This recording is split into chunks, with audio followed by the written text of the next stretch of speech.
So these wheels and tires are something that was popular back in the 50s. I used to run them on the dry lakes racers because they were the best thing to keep air from interfering with the flow of a car, which can really matter when you're trying to get a car to go as fast as it can possibly go. You know, it speeds as fast as it can possibly go, the less tire resistance you have, the less it takes to make it go and go fast. And these screw on. The screws drive into the wheel and hold these hubcaps in place. Little tiny screws. They won't make the tire go flat. And I like to save them by just putting them right back in, because otherwise you'd be like I was yesterday when I wanted to put those on there and I was trying to remember where the screws were. Well, it turns out they were in the tire. Last time I did this, I left them in there. I think these are Monte Carlo wheels, but they could be Cutlass wheels. I can't exactly remember. There's some kind of General Motors steel mag type wheel. They used to have little chrome hickeys that went inside of each one of these triangles, and then they had a cover over the top. They're indicative of a certain era. They're good wheels. I mean, they run good. They're good tires. They do a good job on the car, but they're not what I want as far as the look goes. So I'm going to try these other Cragars that I took off. This is a Chevy lug pattern. These wheels are would be Chevrolet wheels, obviously, if they're from Monte Carlo. These won't fit on that trailer because that trailer has a Ford lug pattern. And this takes a certain lug nut. I think the Ford has a different lug pattern than the Chevy. Let's see what these are. These Chevy ones are 7/16 20, and the Ford ones are 12/20. Or 1/2 20. So I'm going to be using these rings on the Cragar wheels as opposed to these rings, which were on the Western wheels that I took off of here. So I'm going to need these round rings, but I'm going to need the GM lugs, and they are interswappable, and they are the same length. So I'm going to leave these lug nuts out there and bring the rings in, and then put that Cragar wheel over there on here. I had put some Never Sees on these, which is good because it makes it easier to get them on and off of there. Some of the Never Sees is on the thing here.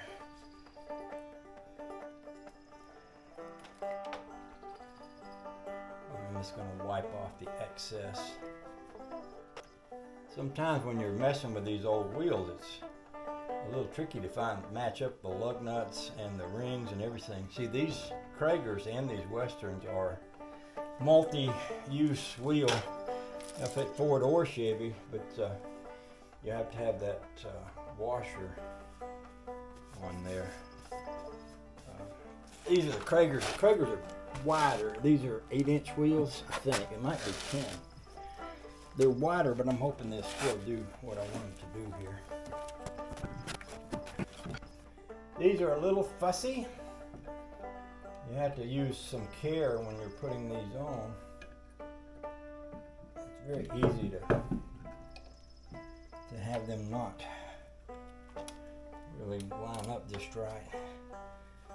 And because they have like an oblong hole, that's how the multi-lug pattern works. You get the 5 lug nuts on there on a Ford, I'm trying to think which one has the bigger lug pattern, Ford or Chevy. I think the Ford has the smaller lug pattern and the Chevy has the bigger, so that on one of them the lug goes to the inside of the oblong, on the other it goes to the outside. Let me think now. Ford is, I think Ford's 4.5 and Chevy is 4 3/4, but I might have that backwards. But anyway, these are going to fit. They're not a lot bigger than the ones I took off, so I was thinking about them being, I thought they were going to be a lot bigger, but they're kind of very similar. Seems like. And anytime you're doing a wheel with a disc brake, you want to tighten one side, then tighten the other side, kind of alternate back and forth. And because you can warp a disc.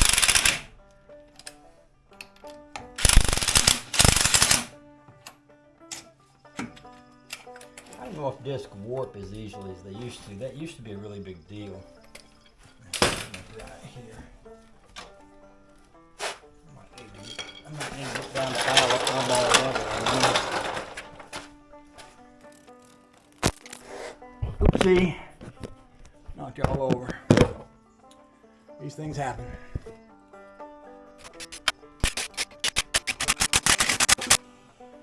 All right.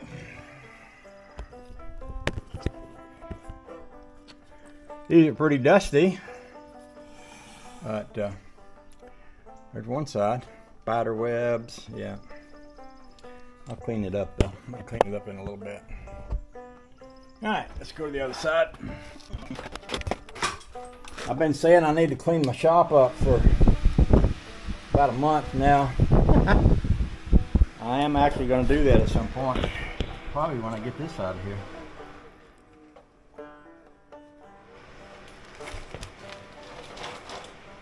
I did that boat in here.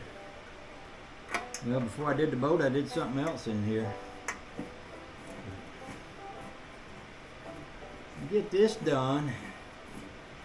Get it out of here, and then I'll get the boat in the water and spend some time out there with it, and then get the shop cleaned up. And I'm not going to start that motor going into that Rambler until it cools down a little. I don't want to do that in hot weather. That's a pretty good winter or fall kind of project, that sort of thing.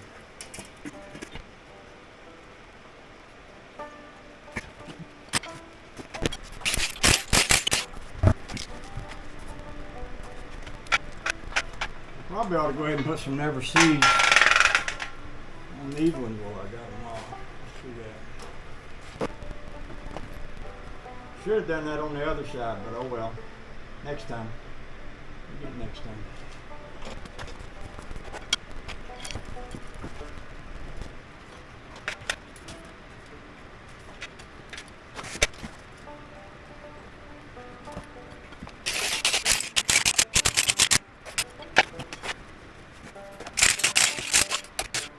Might need a spacer here. Sometimes you put a mag wheel on a wheel with disc brakes. Sometimes it'll bind up. Now I've got spacers, and I can slip a spacer in there to cure that. Luckily, because I've messed around with cars for a long time and I've saved a lot of stuff, very often I can find a way to overcome a difficulty. These are wheel spacers right here. Some of these things you can use to determine a wheel size, and others, if I've got my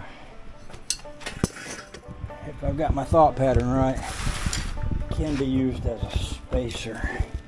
Let me have a look. Now see this one, I make good spacer. So I can take this wheel off. here.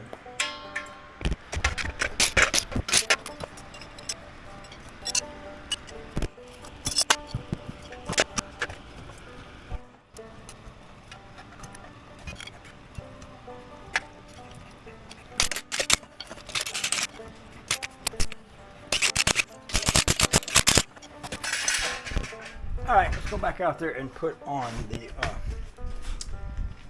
trailer tires so we can move the trailer.